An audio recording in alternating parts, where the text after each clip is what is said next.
Here's Craig Button to talk about the Jets, the Habs. Might even get into a little Olympic hockey rink chat later. But first, let's start with the Jets, Craig. Let's start with the Jets. They do get the loser point, but this is troubling. Just 4 wins over the last month, near the bottom of the league in goals against. I get it. They don't have their all-world goaltender, Connor Hellebuyck. I get it. But should it be this difficult for this group to keep the puck out of the net, even without Connor Hellebuyck? That's an emphatic no. It should not be that difficult. You know, they had a good effort here after a really poor one in Buffalo on Monday, the players-only meeting.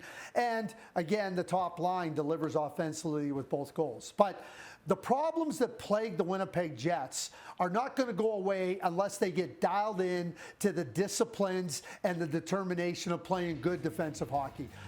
They turn over the puck time and time again. They have the puck turnover, grade A scoring chance, Eric Comrie saves them. And you cannot make decisions like they're making with the puck where you give opponents opportunities that lead to grade A scoring chances. And that turns it over to your goaltender. I mean, there's a turnover again. Great chance, 2 chances. Comrie in the first period here just absolutely was brilliant.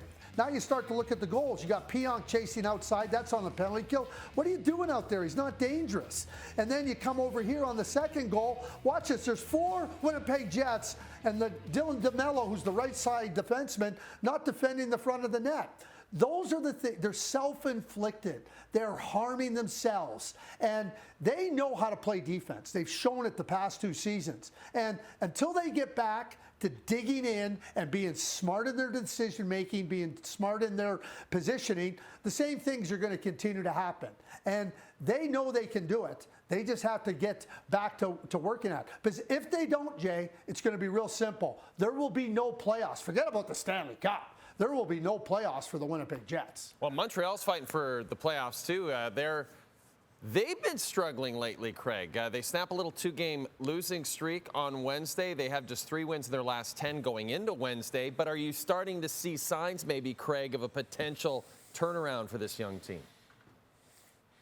Yeah, now I'm going to put on my Einstein math hat. So you talk about 3 wins in their last 10. They've won 4 of their last 6. After they'd lost to the Washington Capitals, Marty St. Louis was not happy. He said, I got to coach. I got to get these guys coached up. Now they've won 4 out of 6, including going on the road and beating a good Utah team and a good Vegas team in their buildings. Yeah, the last 2 games weren't great.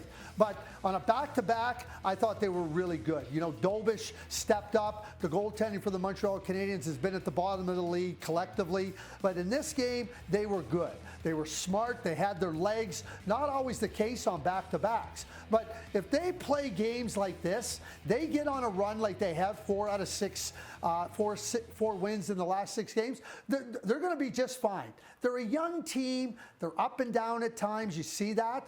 But they have to even that out. I've seen real good evidence that they're capable of doing that. And I'm just going to go with 4 wins in their last 6 games. Jay? It's all how you spin it. That's the glass half full. That's right. It's right. It's all how you spin it. I'm not sure, Craig, I'm not sure the IOC, the IIHF, really anyone can spin the Olympic hockey rink situation in a positive way at this point. We know by now that the rink in Milan will be 3 to 4 feet short of not international ice surface, NHL ice surface, 3 or 4 feet smaller than NHL ice surface. And Austin Matthews was actually asked about this on Wednesday. Let's take a listen. Just hoping it gets ready on time, to be honest. Yeah, I don't know. I don't know what that looks like or what that feels like. I mean, I think in the end, you're going there and you're representing your country, and it's been something a lot of us have been, yearning for a long time to be able to have the opportunity to play in the Olympics. And in the end, it can be a 100 by 100 foot sheet. Like, you just want to go out there and play and have that opportunity. So hopefully they can kind of resolve everything and get everything figured out.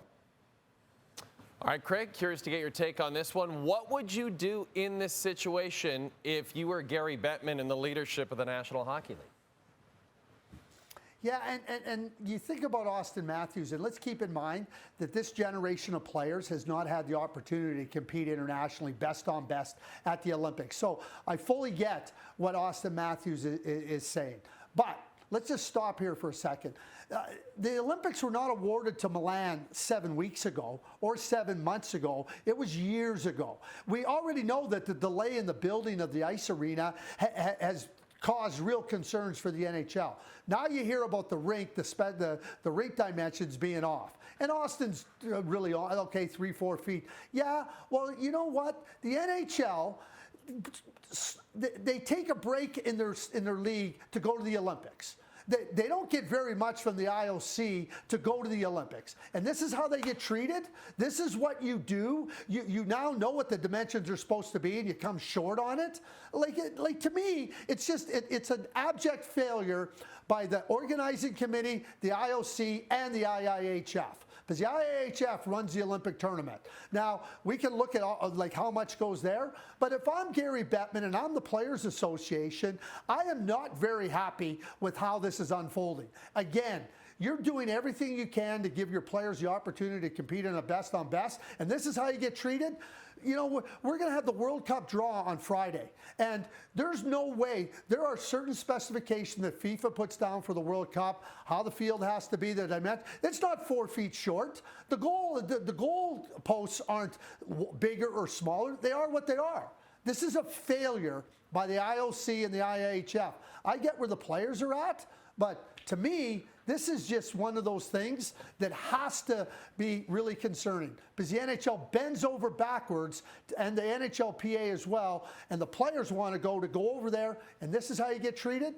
Just really, really disappointing and really, to me, unacceptable. I don't think you pull the plug, although wouldn't you love to have that happen and say, we're not going there, we're going to play in another arena if you want the Olympics to go on. Actually, you know, when you really think about it, how did this even happen, Craig? How is it 3 or 4 feet short? How could that even be? Like, it's bewildering, isn't it? It's like, it's wild to think about that. Well, imagine I was talking to Jamie McLennan on Wednesday on Overdrive, and I said to Jamie, imagine if they said to you, hey, listen, oh, geez, we're 2 inches off on the goalpost width, and it's an inch higher. But you're just going to have to play. Right. And Jamie McLennan is going, yeah, we're at the Olympics. Oh, that's great. I'm just happy to play in the Olympics. It's insane. When I use the term abject failure, it's an abject failure by the IOC, the IIHF, and the organizing committee in Italy. You're absolutely right about that, Craig. Here's the good news, though. Thursday, we got a great day of hockey on TSN. Let's check it out. Craig, look at this. A pair of games. TSN, home of the National Hockey League. Leafs Canes, 6:30 Eastern.